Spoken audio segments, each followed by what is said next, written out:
Olá, você chegou ao canal Nave Vida. Para quem está chegando e ainda não me conhece, meu nome é Kátia Pessoa. Como já falei, tenho formação em filosofia, jornalismo e também mestrado em filosofia da mente e epistemologia, pós-graduação em saúde coletiva e em terapias vibracionais e complementares. Sejam bem-vindos ao nosso canal.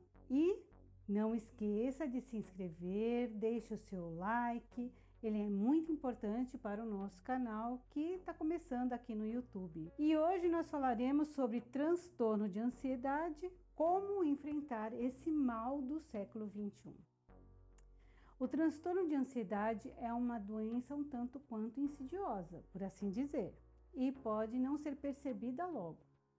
Na maioria das vezes, as pessoas são acometidas por essa síndrome e não acreditam que tem algum distúrbio grave. Elas pensam que estão cansadas, estafadas, por isso não procuram um auxílio em tempo hábil.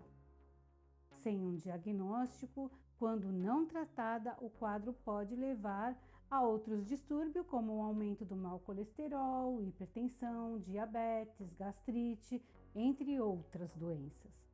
Ela também pode causar o aumento ou a diminuição do apetite, o que pode levar à obesidade ou ao emagrecimento excessivo. E como isso é possível? Muitas vezes o transtorno de ansiedade já está associado a outras doenças como estresse, depressão e pode evoluir para uma síndrome do pânico ou paranoia.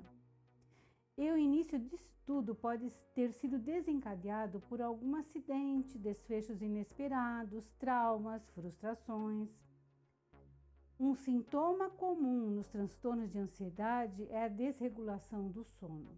Ela tanto pode causar insônia quanto sonolência constante e em horários irregulares. Além de se sentirem esgotadas mentalmente e fisicamente, as pessoas têm também uma diminuição da memória, dificuldade de concentração, constantes dores de cabeça e ou musculares, problemas gástricos e digestivos. A constância desse estado acaba por alterar o sistema endócrino, causando os distúrbios já citados. Isso tudo porque o nosso organismo, como o próprio nome já sugere, é um todo formado de partes que interagem entre si, pois realmente não estão separadas umas das outras. Uma pesquisa realizada pela Organização Mundial de Saúde, a OMS, em 2017, estimou que o Brasil está em primeiro lugar como o país com a maior taxa de transtorno de ansiedade do mundo, atingindo quase 24% da população, e ficou em quinto lugar, com 5,8% dos brasileiros diagnosticados também com depressão.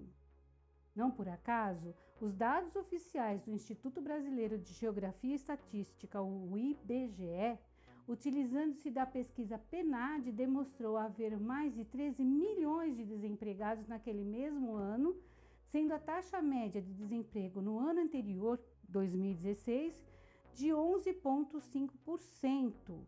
Naquele momento, os dados do Cadastro Geral de Empregados e Desempregados, CAGED, registrava o fechamento de um grande número de postos de trabalho com carteira assinada. Será só coincidência? Pois é, certamente a razão econômica é um dos pontos cruciais que normalmente leva ao aumento de doenças como estresse, depressão e síndrome de ansiedade em todo o mundo, e esse é o mal do século 21. Mas apesar de sabermos disso, e essa é uma questão importante a ser ressaltada, nem todas as pessoas que sofrem desses transtornos são diagnosticadas em tempo hábil. Em alguns momentos, notada pelos sintomas, é possível perceber quando alguém está sofrendo de uma crise de ansiedade. Contudo, para se obter um bom diagnóstico e confirmar com certeza a doença, é preciso ir ao médico e fazer os exames de praxe e, por fim, aceitar a doença e tratá-la corretamente. Acontece que muitas pessoas não buscam o tratamento correto e tratam apenas os sintomas. Por exemplo, elas vão ao médico e se queixam de dores de cabeça ou musculares, cansaço, irritabilidade. O médico passa o remédio adequado, porém esses sintomas são apenas amenizados e se repetem numa próxima crise. uma vez que a causa, o transtorno de ansiedade, ainda não foi tratado. Quando retornam ao médico e esse suspeita dessa doença, alguns pacientes não aceitam a possibilidade desse diagnóstico e continuam a buscar respostas com outros especialistas, no neurologista, no gastro, no cardiologista, enfim. E isso acontece por quê? A pessoa desconfia que tem alguma doença que ainda não foi diagnosticada pelos médicos, como algum problema neurológico ou cardíaco que causa os sintomas referidos. Isso ocorre porque a maioria das pessoas acredita que a ansiedade é algo emocional e psicológico que não tem relação com o físico. Como os exames não acusam nada do tipo, alguns chegam a pensar até em algo sobrenatural. No entanto, se as pessoas soubessem que os seres humanos são um todo inseparável, compreenderiam que as doenças de cunho emocional produzem sintomas físicos bem reais. Corpo e mente não estão separados por uma linha estanque, o que se pode afirmar como sendo só mental ou só corporal. Afinal, o corpo fala aquilo que a mente não pode traduzir em palavras. Não falamos em consciência corporal?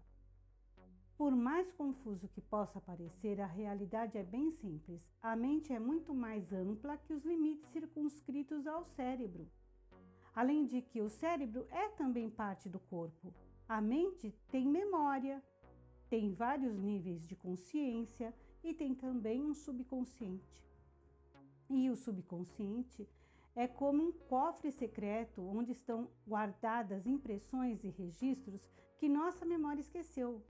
Para acessar tais lembranças, será preciso ter uma senha correta. São os gatilhos que podem trazer à tona vivências agradáveis ou não. E tem mais.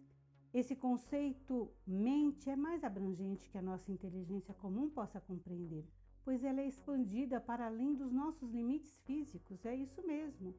Há, por exemplo, o nosso inconsciente e há ainda o inconsciente coletivo proposto por Jung. Todos esses conceitos ultrapassam os limites de tempo e espaço. Mas vamos deixar esse assunto para outro momento, pois ele é muito complexo para ser tratado muito resumidamente. Mas voltando ao transtorno de ansiedade, o que se pode fazer para prevenir essa doença? Primeiramente, precisamos começar a nos ouvir, a entender os nossos anseios e a buscar nos conhecer, nos autoconhecer. A prática de atividades saudáveis como natação, caminhada, exercícios físicos, ter uma alimentação adequada é um bom começo. Também é importante encontrar um hobby, fazer amigos, buscar uma vida tranquila e equilibrada, conciliando trabalho e lazer e, se possível, ter um emprego que traga alguma satisfação além da sobrevivência. Enfim, ter atitudes positivas na vida e ser otimista é a melhor prevenção contra muitas doenças. O tratamento com o psiquiatra e o acompanhamento com um psicólogo são imprescindíveis quando essa doença já estiver instalada. Mesmo se ela atingir um estágio mais grave, saibam que não importa o quanto possa parecer complicado, sempre será possível reverter a situação, desde que a pessoa se conscientize do seu problema e queira de fato se curar. Para tanto, o paciente deverá seguir as instruções médicas, tomar os remédios ministrados e sempre retornar às consultas, pois esse caso exige acompanhamento profissional periódico, ao menos enquanto não se receber a alta, né? Também é aconselhável ajudar no tratamento praticando os hábitos saudáveis que já foram relacionados e principalmente aprender a respirar corretamente. A meditação, a yoga, o tai chi chuan, por exemplo, auxiliam bastante nesse percurso. A acupuntura, além das terapias complementares, podem ser de grande valia. Nenhuma dessas opções terapêuticas interferem nos tratamentos médicos convencionais, como já foi comentado anteriormente. Ao contrário, elas podem colaborar na reestruturação física e mental e emocional, proporcionando bem-estar e segurança para aqueles que estão à procura de respostas para os seus problemas. As sessões de reiki, da massagem relaxante ou mesmo de auriculoterapia, por exemplo, deixam o paciente relaxado a ponto dele conseguir ter uma tranquila noite de sono. E um estado harmônico pode promover o encontro de novas respostas para antigos problemas, principalmente os emocionais. Mesmo havendo um fator genético que predispõe ao desenvolvimento dessa doença, são os fatores ambientais, sociais e psicológicos que acabam por determinar o surgimento dela. São muitas situações ou eventos que podem desencadear um transtorno de ansiedade, desde uma perda inesperada do emprego, um rompimento, ou uma tragédia pessoal, ou até mesmo uma insatisfação crescente na vida profissional ou afetiva. Relacionamentos pessoais, profissionais estressantes, eventos inesperados sempre existiram durante a história da humanidade e podem afetar qualquer pessoa a qualquer momento. Mas qual o fator crucial que deflagra o transtorno de ansiedade no mundo a ponto de torná-la uma pandemia deste século? Existem muitos fatores, como maior exposição nas mídias sociais, cobrança por uma aparência perfeita, o consumo exacerbado, o excesso de informação, a exigência de um emprego com melhores salários e etc. Em contrapartida, só para citar alguns agravantes, as pessoas ingerem alimentos transgênicos industrializados, fast food, vivem em ambientes estressantes, em espaços pequenos com menos contato com a natureza intocada e com mais poluição ambiental no mundo todo, só para citar alguns. Mas o que diferencia a forma como cada um enfrenta a situação?